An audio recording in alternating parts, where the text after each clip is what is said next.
All those years in New England, Yeah. do you think the separator was that everybody on that team, and maybe it was Bill's ability, or maybe it was the team's ability, just so incredibly competitive at everything buy in at everything? Like Vinatieri is the type of guy, and if he was playing checkers or chess against you and you were about to win, accidentally flip table. Yeah. Were you going to win? Maybe. We didn't finish the game. Like that type of competitive edge. All the time. So, and I used to, my first year in New England, I ran the special teams cards. Brad Sue was our special teams coordinator, and that's how Adam and I got really close, because you'd be standing in the kickoff special teams look.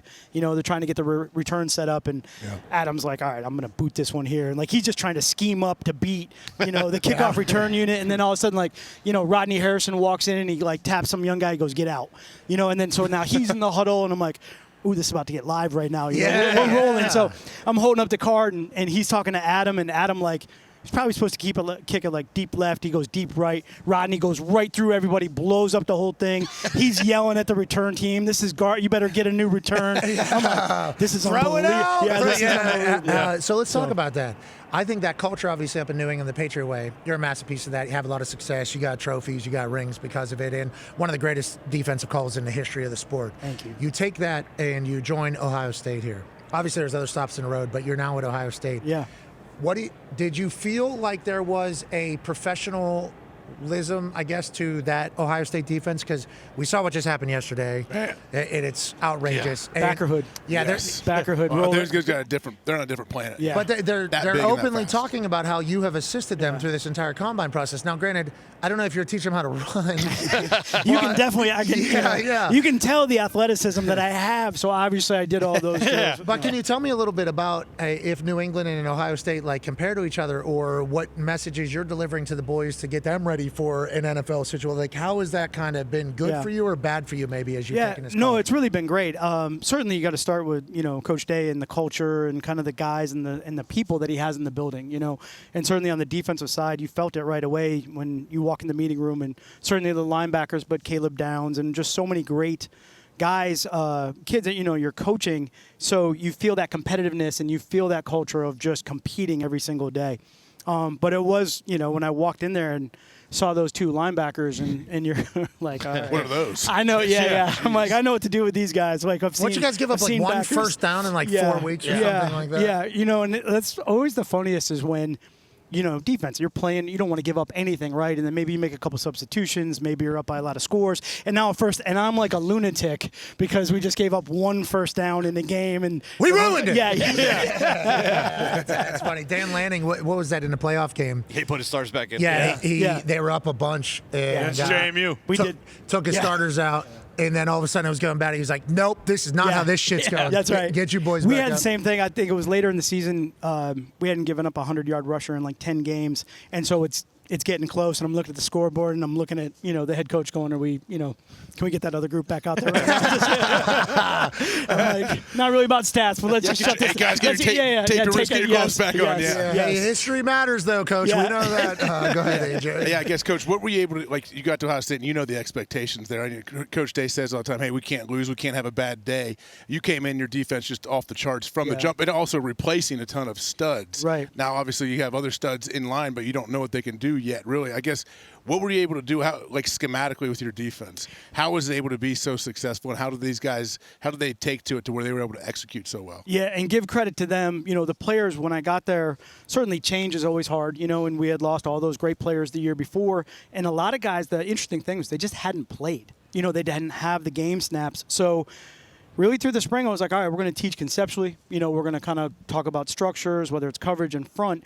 And it was almost like I kind of tricked him a little bit. I was like, oh, it's really not that much. It's just this front. It's just this coverage. And then by the time we got to the end of the spring, and I kind of listed it, I was like, all right, look, we can move this with this and kind of put all the pieces together, like I do, like a chessboard. And then you just saw their eyes light up like, oh, wait, we just learned a whole bunch and didn't even realize it, And that's what made the multiplicity that we were able to use throughout the course of the season. And it really was just – figuring out what do the guys do well, right? So it's not about scheme. It's not about plays. It's really about what do they do well and how do I put them in that position so that they can go play fast and aggressive. And certainly you got a guy like Caleb Downs who can do everything. So it's like, hey, we can put him here. Or we can put him there. We can have a disguise and go here. Or Arvell or Sonny and kind of just keep mixing those pieces. And I think they're competitive and they're super smart, super great, and they just loved it. So it really grew from there. I think people ask, like, oh, is that what you ran in New England? I'm like, well, no, it was really just the Buckeye defense. That was our defense that grew based on the guys that we had last year. Okay, so everybody was saying you're an NFL guy, figuring out college offenses. This is like what happens here. You get Matt Patricia taking on college offenses. This is what's going to happen. Do you think that your guys are prepared for an NFL defense with the shit that you were calling? Because that's all they kept saying is like, this is an NFL defense playing against this. And then you got 4-4, 4-4 across the board. And Caleb Downs, who Josh Chapman, who is a teammate of mine at Indianapolis Colts, nose tackle, D tackle. He's now working at Alabama. When Caleb was freshman, I think it was his first game, we were down there. Chapman came out to me. Me and Chap's still tight. He's one of the greatest human beings in here. A gigantic, deep old Southern guy to like be loved. And we asked him, and he was like, gold jacket as soon as he got here. That guy is a gold jacket guy. Yeah. So obviously you had incredible talent at Ohio State. You're going to have that.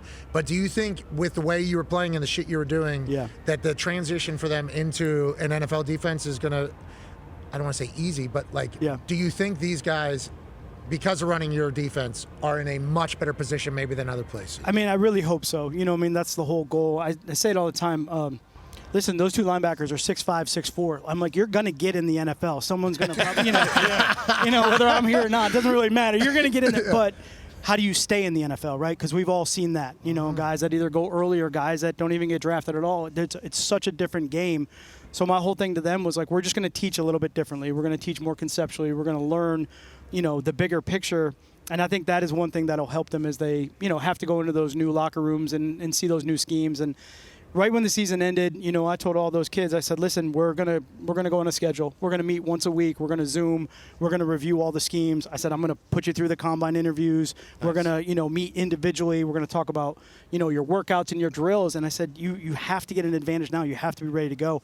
And they loved it. Like we just met every week, and you know, you miss them, right? Like season ends, like it's over all of a sudden, and like you miss seeing all their faces. So it was great to get on Zoom and just keep that relationship going. And Arvell last night when he got done, we were talking, and he's like, man, I didn't really realize how much we had done and learned. And you know, that's all you want. You just want them to have that chance to be successful. Yeah, it feels like that's probably good for recruiting too. Yeah, that might help. Now I know you guys are in Indiana's Big Ten right now. Go ahead, Connor. Yeah, Coach, Patriots fan. So thank you for your service. Thank you. Thank you, Matt. It's amazing having you up there. You're very much beloved up there. Appreciate that. Still, but going from the pros to college, was there anything that surprised you? Does it feel much more professional NFL type in college, and was that something that going into it you were aware of, or is it still, you know, two separate games, you know, still football and football, but the level isn't there just yet in college? Yeah, I think, you know, on the field, probably my biggest is the hashes. Like, what did we do to the hashes in college football? Yeah. We're just So different. It's so different. That spacing, that was probably my biggest adjustment. Harder to kick in college than is the NFL. I mean,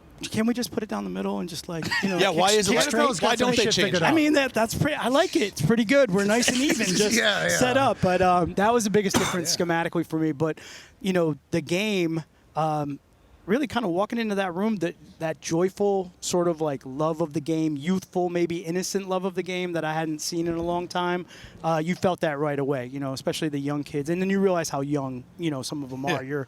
I'm like, how old are you again? And they're like, you know, I'm 18, 19. I'm like, all right, my kids are this. I'm like, wow, this is. Had Brandon Graham the year before, and he was 50 years old. Yeah. Well, I walked into my first meeting this year, and I'm looking at one of the kids, and I'm like, man, is your dad Duke? And he's like, yeah. I'm like, I coached your dad. And I'm like, I look at the kid next to him, I'm like, is your dad Mo? And he's like, I'm like, I coached your dad too. I was like, what the heck is going on? This guy's grandpa coach. Yeah, look at your old ass. Dude. You know, back in the day, I used to be like, you know, I'd get gray hairs in my beard, and be like, all right, this was Drew Brees, this one's Peyton Manning. You know, now I'm like, all right, this is just kids. They just all sprouted out nice and quick. Tone has a question for Coach, you. you just talk about playing against Drew Brees, Peyton Manning. In here, we watched you guys take on Fernando Mendoza, and you hit it first play right in the mouth. Yeah. And we're like, holy shit, he's going to be out. His brother's going to be whatever. He didn't. He came back in. What makes Mendoza so good? What are the Raiders going to get if he's going number one? Why is he the number one best quarterback in this draft? Probably a former quarterback in that organization that's probably Yeah. that He was out like the last 3 Yeah, years. you know him. And what would he like about him, you think? Yes. Yeah, I would say this.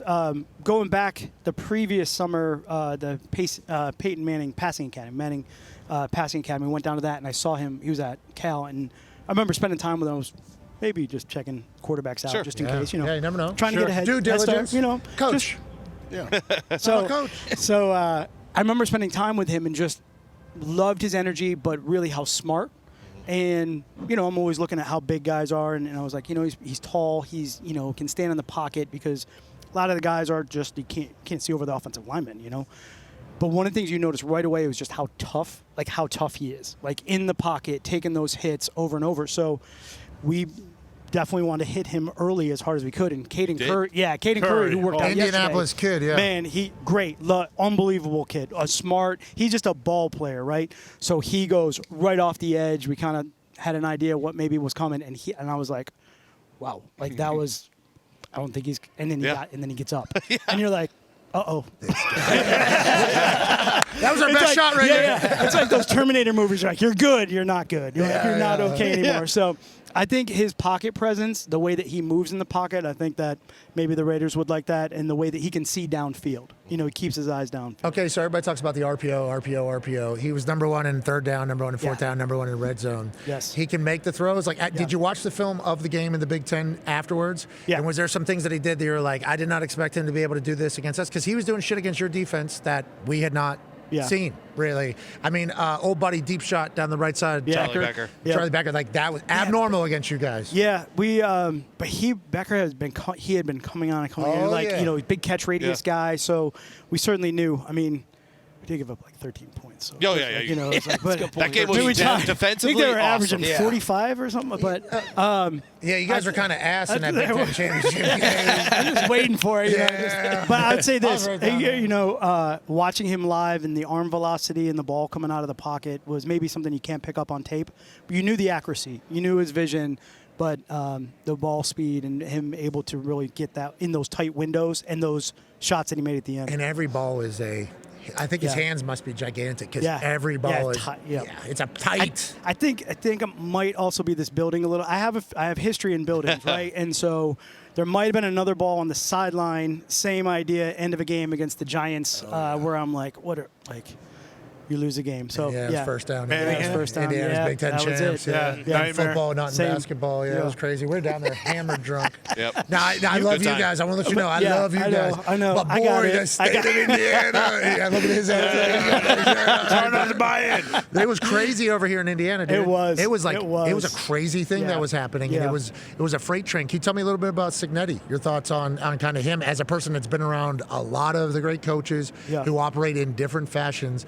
What did you kind of learn about Sig, and have you really looked into who he is as a person or as a coach at all? Well, I think just from afar, I don't know him personally, but just admiring how he handled his team, and he certainly breeds confidence into those guys. And a lot of times, as we know in the game of football, and especially with young players, if they can just get that little bit of confidence, you see that light go on, and then they believe, and they get that belief, and then they're rolling. And you felt that. You felt that in that team. They were tough enough, mentally tough enough. They had a game earlier in the year. I think it was Penn State, right? And went down and were able to drive, kind of do all that stuff. So you knew it was going to be that 60-minute type of game. Tell me about Sayin, seeing him in practice, what he's like. He throws a good ball. Yeah, he does. He's a great kid, and probably early on by the time we hit training camp, I was like, okay, we're spinning the wheel and see what he's got. So it was, trying to win camp a little bit, but he's so competitive. I would go pre-practice. They're stretching and Sonny would be on one side, and then a couple of the defensive guys would be on there, and I'd walk up and be like, hey, Sonny, what are we looking at? You want to go double mug? Do you want to go 5 down, 6 down? And just kind of, but Julian was like, he just wanted to go compete. And I love to watch his development, reading coverages, seeing those different looks and seeing fronts. And, hopefully that's what kind of got him a little bit of confidence, got him going early in the season, and he was great. Well, having Jeremiah Smith, too, is he, as an NFL guy going to college, seeing Jeremiah Smith on the field, do you immediately think, 2008 Randy Moss? I mean, you immediately go, can he pass rush? Because he's than my defensive end. Yes, he can. And I'm like, hey, good for you on offense, but I think, can I borrow? Give him a third down package. Let me borrow him for a little while, because he's huge. That'd be sick. Huge. But, and then we had, obviously Tate on the other side, and you're going, all right, what do we do now? So Jeremiah is unbelievable player, person, all of it. I'm super excited. We need to win some games next year, but then for the future, super excited for him. He's going to be great. NFL guys going to college, You guys are singing voice memos to recruit guys. Yeah, you still doing that? Like how? Yeah, I don't think I'm singing, man. We'll see how good the player is. Yeah. So, Wait till that first time I do. You're going to be like on the phone right away. You're going to be like, Dancing. hey, you said you were. what is this shit? Dan, no one wants to see that. That's not. No, a part of Luckily, our recruiting's deal. changed a little bit. Yeah, too. so can you tell me about that? Because obviously Bill goes to college, and now you got Artie, and you're in college, and there's more NFL guys coming down to college, I think. Yeah. And then there was old school college guys that were like, get me the hell out of this. Halfley. Yeah, Halfley. Coach, yeah. Coach Saban, I think, would even be like, Saban. I've done enough here. I think it's a different game. Now I'm going to go try to do something else.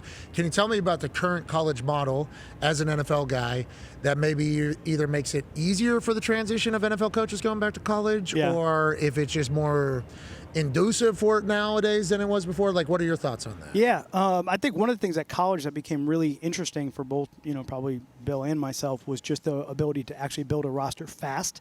Because of the portals and that way that was all working, you can change guys out. We had a big portal year this past year too. I think we had 50 new guys coming in, including the portal guys. So it's wild. It's wild, but you can get those players a lot faster and be competitive a lot quicker. So I think that part of it for the NFL guys are obviously intriguing from that standpoint. So you guys still just got a money train coming over there in Ohio State? I saw some stuff. So I What'd know. you see? Well, I saw you and Bob Carpenter out at Cruise. Yeah, I saw you guys raising money. It does feel like Ohio State, though, will always be a place that it's like, hey, Ohio State's always going to be a wagon. Ohio State's always going to be a wagon. You going to college had to be a place like Ohio State, I assume? Yeah, definitely. You want to be at the highest level, the most competitive level, and, love to coach, love to teach. We're competitive, though. We want to win. So being lucky enough to be at a place like Ohio State where you can do that was, it was kind of a no-brainer. What's it been like? It's been cool to see you, like, bring your family around. It seems like I don't know, it just seems fun for you. And your relationship with all the players, you see you hugging pregame and during, like, it just seems like you have a great relationship. It seems like, I don't know, just a little different atmosphere for you as a coach. And second, side note, what is it? Your little band says "Crush Everything." I just want to explain that a little bit too. Yeah, that's like actually that. Very perceptive, AJ. One of my that's actually one of my military buddies that started a company, and that was kind of just his mantra. Every single day. He would be the Navy. Okay. Yep. Some of those special guys that would do a lot of things overseas to help us out. So, not an otter, but a seal. Yeah. Yeah. They do crush everything. By the way, pretty big. Hey. I don't know what's going on right now. Yeah. I'm reading some tweets. Something's going That's on. actually where the beard started. I told that story kind of just recently. Like, everyone asked about the beard, and it was those guys. Such a special community of men, that would go, and you know how it is. Like, you just get a phone call at 2:00 in the morning. It's like, I got to go, and you're kind of like, yeah, okay, I'll see you when I see you. You just don't know. And one of my buddies who was going over, and he just called, and he's like, hey, I got to go. But they're always watching, right? They're always kind of, and they were big Patriots fans. I was at New England, and they're always checking the scores, and that's kind of one of the ways they lift their spirits up.